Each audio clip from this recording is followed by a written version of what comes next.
Rick, my man, Russell, great to see you. How you doing? good, Russell. Thank you for joining me. I really, really appreciate your time. I know you're a busy man working with partners at HubSpot. And why don't we start with you telling us a little bit about who's Russell and how do you end up working with partners?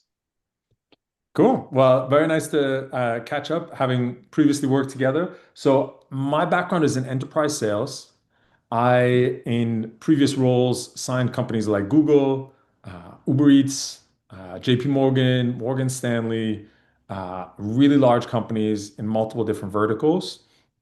And so I take a very similar approach to partnerships, navigating multiple stakeholders, internal and external, client facing, making sure that we are delivering outstanding results and helping sales reps sign deals and ultimately driving revenue for HubSpot. Okay, very good. Definitely having a perspective from large enterprise sales, I'm sure that that's valuable when you want to work with partners, right? So, Russell, tell me a little bit about, let's talk a little bit about technology partners or how you guys call it over there at HubSpot, app partners. How do you define that? What's a technology partner for you? So the first thing, actually, just to come on that last point. So when I moved from enterprise sales into partnerships, one Mhm. of the things that offended me the most was that somebody said that in partnerships, it's kind of like Barney. And apologies for my European and international audience. Barney was like a big purple dinosaur. Everybody in the US knows who I'm talking about. And that partnerships is like Barney. Everybody says, I love you. I love you. You give big hugs, and then nobody does anything. And my partners will tell you that is not how I am. I think you need to be very crisp, you need to be very sharp, and you need to have data and to be able to identify problems, to be able to focus on proposed solutions and understanding who are mapping out all the stakeholders who need to be aligned on that. And then once you have that framework, building in executive alignment, and that counts for both HubSpot and also for the technology partners. I see technology partners as any kind of partnership where there is a requirement for technical integration, where two products are exchanging data, triggering actions, or working together. And historically, that was very much focused on APIs. And today, I think there's a massive opportunity to unlock that using MCP to bring together tools, context, and then large language models. So tools you can think of as some information from ISVs, for example, like contract status, and then adding large language models and AI to that, and then you add those three things together. I think you can drive really great tech partnership outcomes.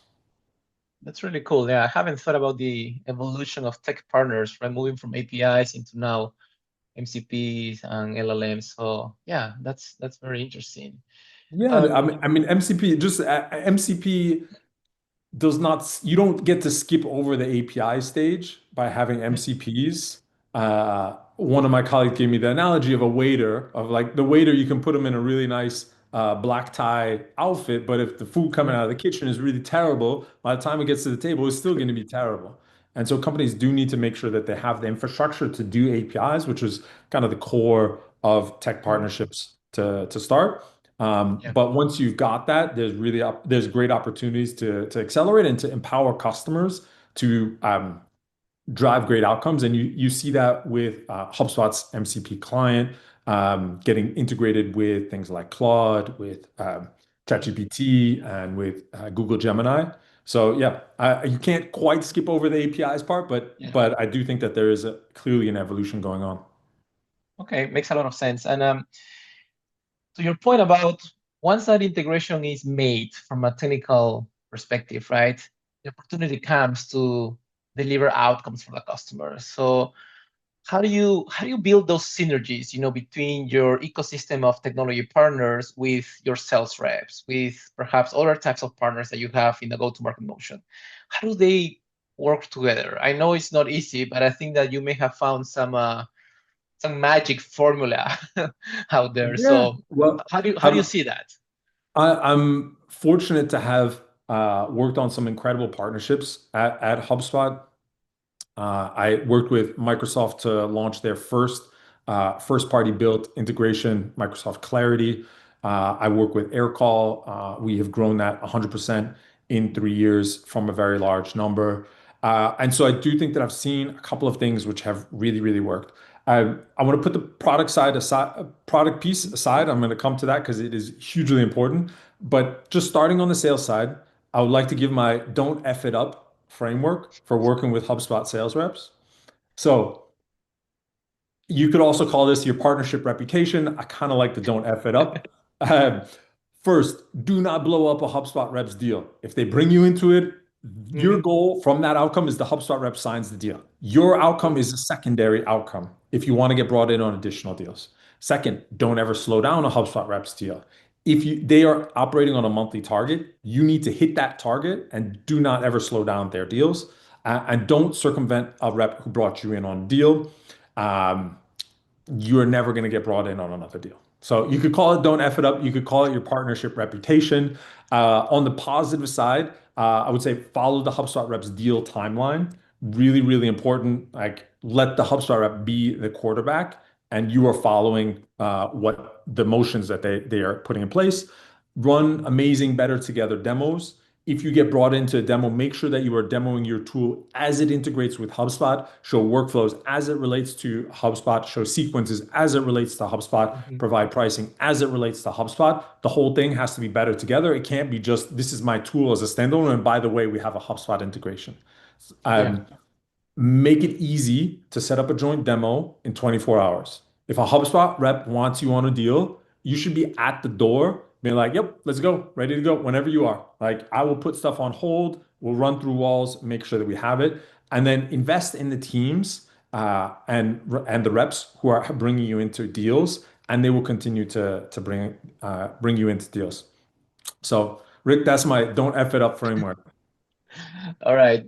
So we got two things from you right now: the don't F it up framework, and then don't be like Barney. Right. So those Please, two things are please don't be already like Barney. Maybe this is, I'm sufficient. really coming out as like the sales guy on this, but yes, I 100% stand behind both of those. Okay. Awesome. Awesome.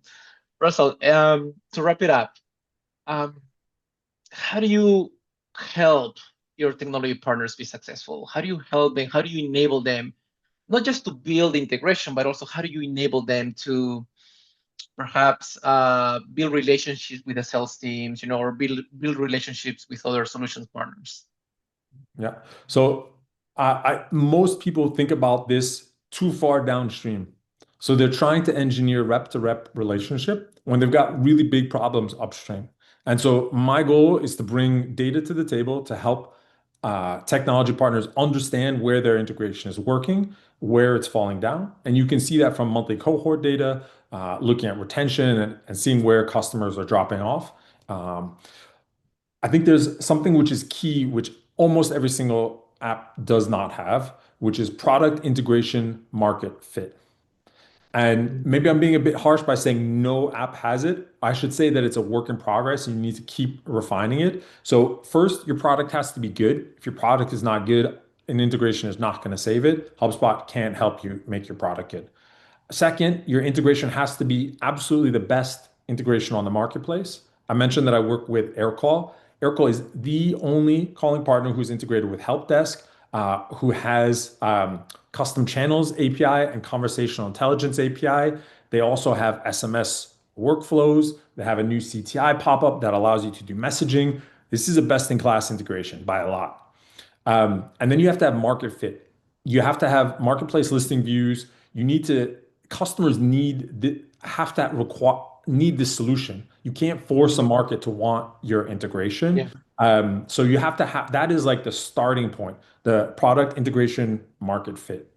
And then you need to understand how you're going to operate with HubSpot as a technology partner. And so people focus in on the co-sell part. For a lot of app partners, co-sell is not the right move because in order for co-sell to be successful, you have to be essential for the initial point of transaction.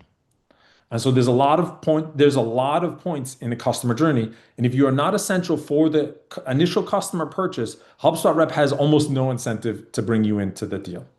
And Yeah. so, do you address a hard blocker for a HubSpot rep to sign their deal? You need to answer that question. Um, and so, I come from sales. Very few salespeople believe the partnership message. that partners accelerate deals and partners help sign large deals. Sales Mhm. reps like to just be solo and sign their own deals for Yeah. the largest extent possible. Like if they have to, they will definitely bring you in. But if they're given the choice of two paths, they will take the I will do this alone path almost always. So I think you really need to understand product market integration fit. You need to understand, is this a hard blocker for a HubSpot rep to sign a deal? In which case you can engage with the sales team. And then once you're engaging with the sales team, you need to understand the don't F it up framework. Yeah. Very good. And I really like what you said about the product integration market fit, because if I'm kind of like repeating in a different ways, you can have two great products and they have their own market fit, right? And that's fine, but it doesn't mean that the integration is going to be successful unless you have figured out what is the market fit for that product integration. So yeah, very interesting. And I don't know if people actually think about that, but I'm sure we're going to make them think about it now. So pretty cool. Russell, thank you very much for your time. Really appreciate your insights, and Thank you, good Rick. luck. Take care. See ya. Bye. Bye.